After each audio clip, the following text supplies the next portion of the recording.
ये आकाशवाणी रायपुर है। छत्तीसगढ़ी समाचार बुलेटिन के संग मीनल तिवारी के जय जोहार।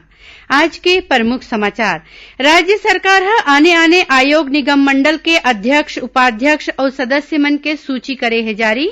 प्रदेश में गोधन न्याय योजना हरेली परब के दिन ले होही शुरू। ये संबंध में कृषि और जैव प्रौद्योगिकी विभाग कोती ले जारी करे गए है दिशा निर्देश। और शिक्षा के अधिकार अधिनियम में प्राइवेट स्कूल मन में बीपीएल परिवार के लइका मन ला मुफ्त में शिक्षा देवाए बर काली पहली लॉटरी निकालेगी। अब समाचार विस्तार ले। राज्य सरकार आने आने आयोग निगम मंडल के अध्यक्ष उपाध्यक्ष और सदस्य मन के सूची जारी कर दे है। सूची के मुताबिक देवेंद्र बहादुर सिंह ला छत्तीसगढ़ राज्य वन विकास निगम के अध्यक्ष बनाए गए हैं। ऐसने कुलदीप जुनेजा ला छत्तीसगढ़ राज्य गृह निर्माण मंडल, गिरीश देवांगन ला छत्तीसगढ़ खनिज विकास निगम, रामगोपाल अग्रवाल ला राज्य खाद्य और नागरिक आपूर्ति निगम, शैलेश नितिन त्रिवेदी ला छत्तीसगढ़ राज्य पाठ्य पुस्तक निगम और सुभाष धुप्पड़ ला रायपुर विकास प्राधिकरण के अध्यक्ष बनाए गए हैं। उन्हें करुणा शुक्ला ला समाज कल्याण बोर्ड, किरणमयी नायक ला छत्तीसगढ़ राज्य महिला आयोग, राजेंद्र तिवारी ला छत्तीसगढ़ राज्य खादी और ग्रामोद्योग बोर्ड, सुरेंद्र शर्मा ला राज्य कृषक कल्याण परिषद और बाल कृष्ण पाठक ला छत्तीसगढ़ राज्य वनौषधि पादप बोर्ड के अध्यक्ष के जिम्मेवारी सौंपे गए है। एकर संगे संग सफी अहमद ला छत्तीसगढ़ श्रम कल्याण बोर्ड, गुरप्रीत बामरा ला राज्य खाद्य आयोग, महंत रामसुंदर दास ला राज्य गौ सेवा आयोग, बैजनाथ चंद्राकर ला राज्य सहकारी बैंक अपेक्स के अध्यक्ष बनाए गए हैं।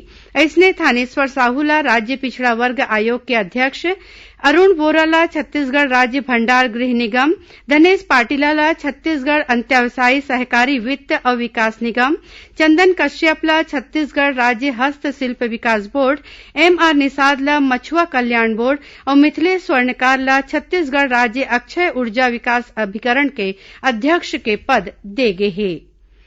उन्हें राजकुमारी दीवान ला राज्य अनुसूचित जनजाति आयोग के उपाध्यक्ष, अजय अग्रवाल ला राज्य 20 सूत्री कार्यक्रम क्रियान्वयन समिति के उपाध्यक्ष, नीता लोधी ला अंत्यावसायी सहकारी वित्त और विकास निगम के उपाध्यक्ष, छविन्द्र कर्मा ला छत्तीसगढ़ राज्य वनौषधि पादप बोर्ड के उपाध्यक्ष बनाए गए हैं।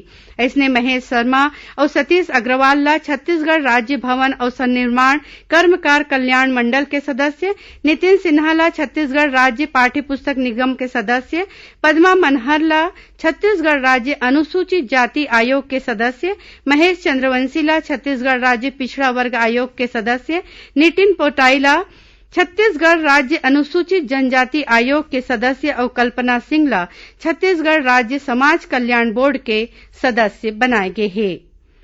प्रदेश में गोधन न्याय योजना 20 जुलाई हरेली परब के दिन ले शुरू होही। ये संबंध में कृषि और जैव प्रौद्योगिकी विभाग कोती ले दिशा निर्देश जारी करे गए हैं।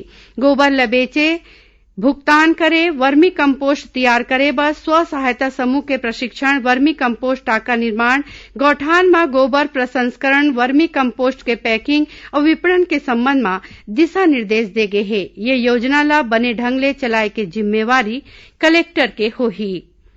छत्तीसगढ़ उच्च न्यायालय पूर्व मुख्यमंत्री स्वर्गीय अजीत जोगी के जाति ला लेके लगाए गए याचिका ला खारिज कर दे है। खबर के मुताबिक पूर्व मुख्यमंत्री अजीत जोगी के मौत होए के पहली उखर जाति ला लेके भाजपा के बड़का नेता नंद कुमार साय और संत कुमार नेताम याचिका लगाए रहीन।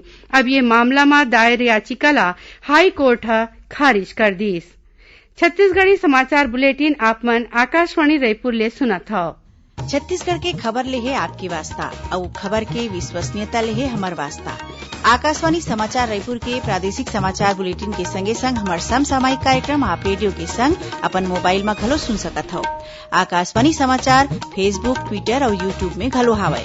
हमार फेसबुक पेज हरे Chhattisgarh news on AIR, Twitter handle CGAIR news और हमार यूट्यूब चैनल हरे छत्तीसगढ़ AIR न्यूज। तो अब रेडियो के संगे संग आपके मोबाइल के माध्यम ले हम आप तक पहुंचत हन। छत्तीसगढ़ के हर खबर पर सुनत रहो आकाशवाणी समाचार। अब आगू बढ़न बाचे समाचार डहर।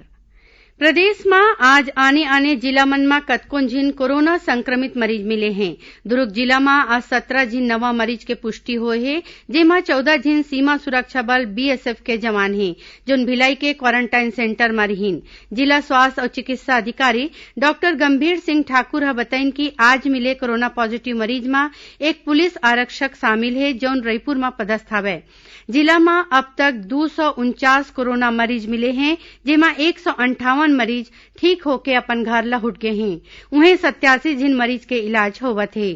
यही बीच कलेक्टर डॉक्टर सर्वेश्वर नरेंद्र भूरे ह नगरीय निकाय के अधिकारी मन ला निर्देश दिन है कि शहर में हाट बाजार तय करे के जगह में ही लगावें।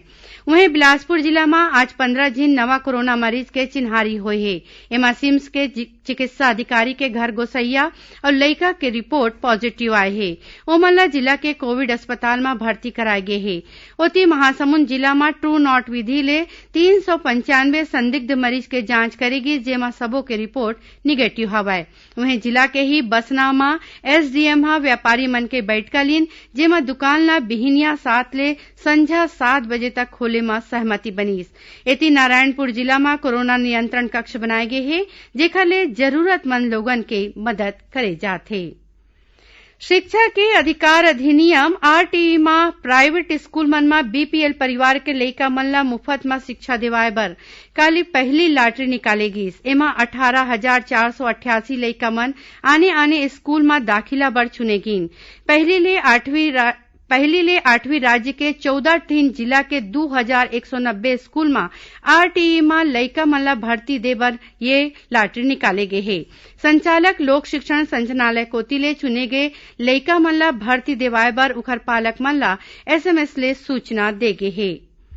दुर्ग पुलिस आज जिला के 160 बैंक के औचक जांच करीन। ये बेरा में बैंक में खड़े सुरक्षा गार्ड मन ले पूछताछ करेगी। संगे संग बैंक के तीर तखार में संदिग्ध पाए गए मनखे मन ले पूछताछ करके तलाशी लेगी। खबर के मुताबिक पुलिस अधीक्षक प्रशांत ठाकुर के अगुवाई में दुर्ग भिलाई के ग्रामीण और शहरी क्षेत्र में बैंक ले जुड़े थाना और चौकी प्रभारी कोती ले ये जांच कराएगी। जांच के बेरा बैंक के कैश चेस्ट, सीसीटीवी कैमरा के स्थिति, सुरक्षा गार्ड और इखर मन ले पूछताछ करके जौन कमी पाएगी ओला बैंक मैनेजर ला बता के दुरिहाए बर कहे गे हे। राजनांदगांव में साइबर क्राइम के एक और मामला आगू आए है। खबर के मुताबिक हैकर है एक मनखे के डाटा चुरा के करीबन 6 लाख रुपया के मांग करे है। मनखे है पुलिस अधीक्षक ले शिकायत करके मामला के जांच करे के मांग करे है। युवक बताइस कि हैकर है उखर ईमेल में एक मैसेज भेजिस। मैसेज ला खोलते डाटा चोरी हो गए। एकर बाद हैकर है आने मैसेज भेज के डाटा के बदला में 6 लाख रुपया के मांग करे है। कोरोना संकट के सेती बैंक सखी है प्रदेश के आर्थिक मजबूती में हाथ बटा के खुद ला साबित करे है। मनरेगा मजदूर मन के भुगतान, सियान और निःशक्त मन के पेंशन या फिर गांव के मनखे मन के खाता ले पैसा निकाले बर उखर मदद करे में बैंक सखी आगू हवै। प्रदेश के आने जिला असन दुर्ग जिला में घलो बैंक सखी हा अपन उपयोगिता बतावत है। जिला में 41 माइलोगिन मन बैंक सखी के रूप में काम करत है। एमन ला पंचायत विभाग के बिहान योजना में बैंकिंग लेन देन के संबंध में प्रशिक्षण दे गे है। इखर मन के सेती जिला में अब तक 5 करोड़ रुपया तक के लेन देन हो गए है।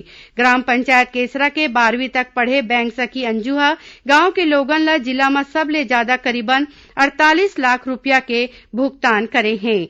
जिला पंचायत के सीईओ सचिदानंद आलोक बताइन कि बैंक सखी मन ले गांव में बैंक के सुविधा देवाए में ये पहल उपयोगी हवै।